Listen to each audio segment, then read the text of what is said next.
Salut chers amoureux du sport béninois, j'espère que vous allez bien. Bénin Football vous fait un petit point sur les moments marquants de la semaine écoulée.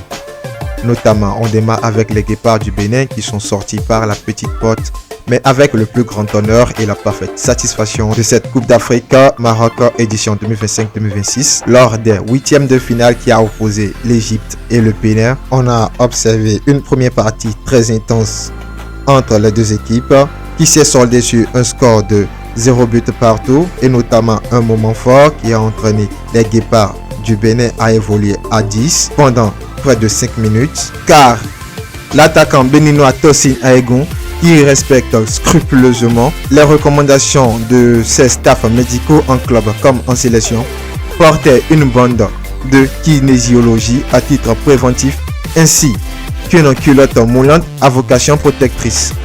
Interpellé par l'arbitre en raison de la couleur noire de cette culotte, jugée non conforme au maillot jaune du Bénin, il lui a été demandé d'en changer, aucun modèle jaune n'étant disponible. Cette situation a entraîné près de 5 minutes d'infériorité numérique. De retour sur la pelouse, le joueur a ressenti une douleur et a sollicité son remplacement. Selon les informations disponibles à ce jour, Tosin Aegon souffrirait d'une élongation à la cuisse et devrait être éloigné des terrains pour plusieurs semaines.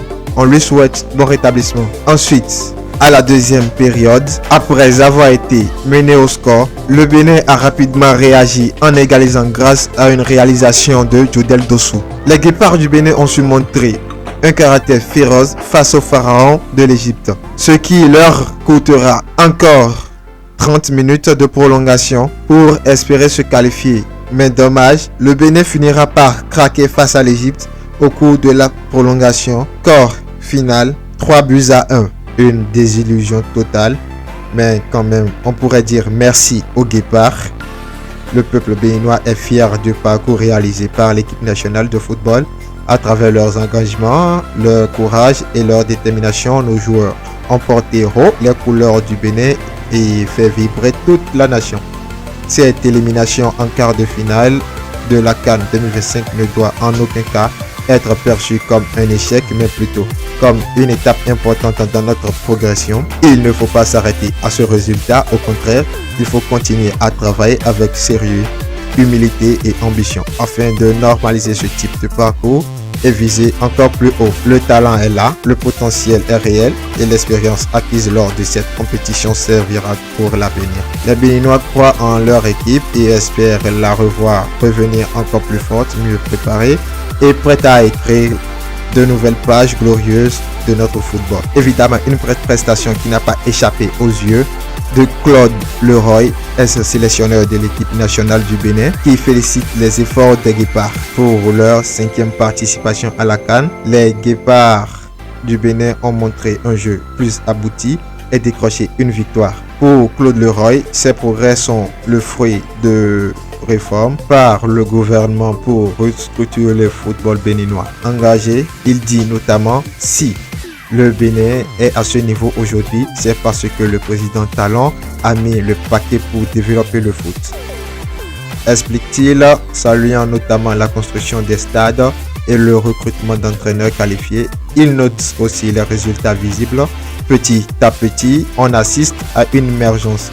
Il faut le reconnaître et j'espère que cela va continuer. Selon lui, le modèle béninois doit inspirer d'autres pays africains. La stratégie adoptée par le Bénin devrait être la référence. Évidemment, cette compétition nous a fait découvrir énormément de joueurs, notamment Tamimou Ouourou, l'homme à tout faire. La question que se pose Bénin Football. À la CAN 2025, il a répondu présent avec le cœur, aligné à des postes défensifs qui ne sont pas les siens. Il n'a jamais rechigné, livrant des prestations pleines de générosité, de rigueur et de détermination match après match. Il s'est battu pour le groupe, offrant des performances de haut niveau et un engagement sans faille. Tamimou Ouourou, c'est l'histoire d'un joueur qui ne triche pas. un combattant discret mais essentiel qui a honoré le maillot et rappelé que le talent prend toute sa dimension lorsqu'il est porté par le sacrifice et l'amour du jeu. Freiné par des soucis de transfert, la rumeur qui circule est qu'il serait dans le viseur de deux clubs de Ligue 2 française, Laval et Annecy, et d'autres qui affirment que le profil du latéral de 22 ans, actuel sociétaire de Sobemap D1 du Bénin, intéresserait aussi des équipes turques. Évidemment, on ne pourrait pas fermer cette page sans évoquer quelques questions qui suscitent l'intérêt du peuple béninois et du football béninois. À l'issue de la CAN 2025, beaucoup d'observateurs de football béninois s'attendaient à l'annonce de la retraite internationale de plusieurs cadres arrivés en fin de cycle, notamment Jodel Dossou, Saturnin Alagbe et d'autres joueurs qui ont marqué l'équipe nationale par leur engagement et leur performance.